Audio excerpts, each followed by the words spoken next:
તો ગોંડલથી મોટા સમાચાર પ્રાપ્ત થઈ રહ્યા છે। અમિત ખૂંટના કેસમાં આજે સૌથી મોટો ધડાકો થયો છે।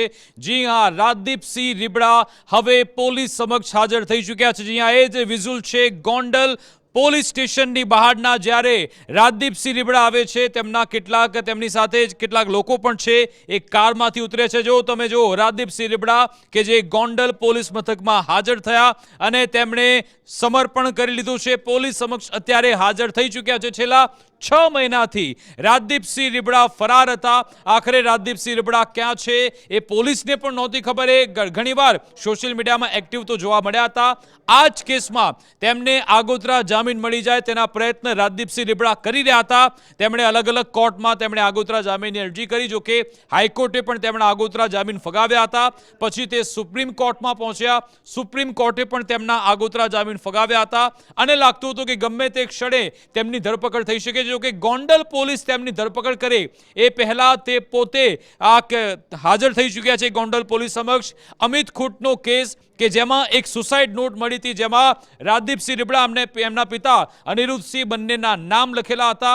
અને આ જ કેસમાં તમને ખબર છે કે અનિરુદ્ધસિંહ કે જ્યારે પોપટ સોરઠિયા કેસમાં જ્યારે એમને સરેન્ડર કરવું પડ્યું, એ જેલમાં પહોંચ્યા, પછી ગોંડલ પોલીસે આ કેસમાં અનિરુદ્ધસિંહ રીબડાની પણ ધરપકડ કરી હતી।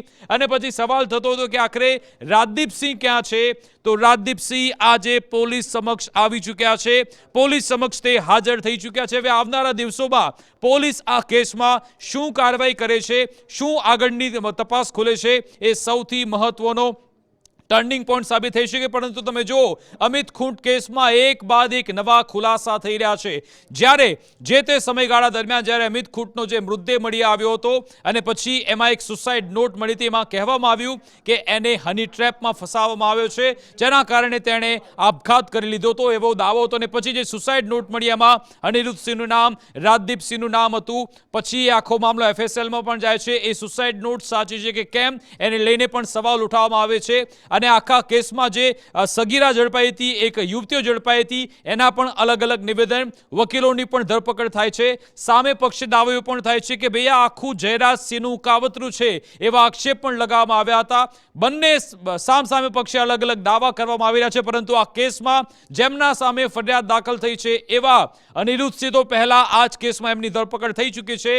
હવે એમના પુત્ર રાજદીપસિંહ રીબડા એ પણ સામે ચાલીને પોલીસ સમક્ષ હાજર થયા છે। આ ગોંડલ પોલીસ પરિસરના બહારના દ્રશ્યો છે। તમે જુઓ છો કે રાજદીપસિંહ ત્યાં ગોંડલ પોલીસ પરિસરમાં પહોંચે છે અને ત્યાં પોલીસ સમક્ષ ત્યારે રાતના સમયગાળા દરમિયાન હાજર થઈ જાય છે।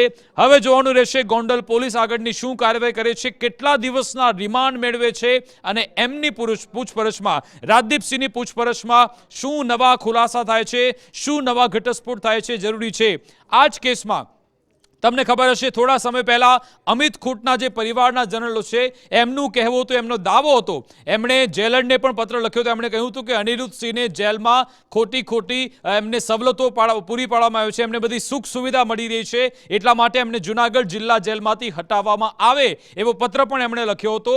અને એ બધાની વચ્ચે હવે જ્યારે રાજદીપસિંહ પોતે પણ જ્યારે ગોંડલ પોલીસ સમક્ષ હાજર થઈ ચૂક્યા છે, ગોંડલ પોલીસની કાર્યવાહી સામે અત્યારે નજર છે કે પોલીસ તરફથી શું રૂખ અપનાવવામાં આવે છે આગળ આ કેસમાં। હવે અમિત ખૂંટના પરિવારજનો છે એ શું આગળ રજૂઆત કરે છે, પોલીસ સમક્ષ જાય છે, કોર્ટ તરફ જાય છે, જોવાનું રહેશે। પરંતુ આ કેસમાં એક નવો ટ્વિસ્ટ આવી ચૂક્યો છે।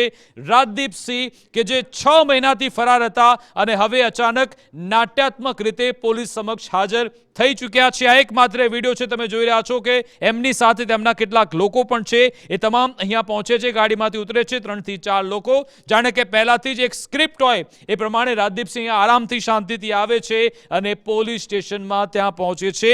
ગોંડલ પોલીસના હવે નિવેદનની રાહ જોવામાં આવી રહી છે, એમની કાર્યવાહી પર નજર રહેશે। પરંતુ એક બાબત નક્કી છે, આવનારા સમયમાં ગોંડલના રાજકારણમાં કંઈક મોટી નવાજૂની થઈ શકે છે અને અમિત ખૂંટવાળા કેસમાં આવનારા સમયમાં કોઈ નવાજૂની પણ હવે થઈ શકે છે।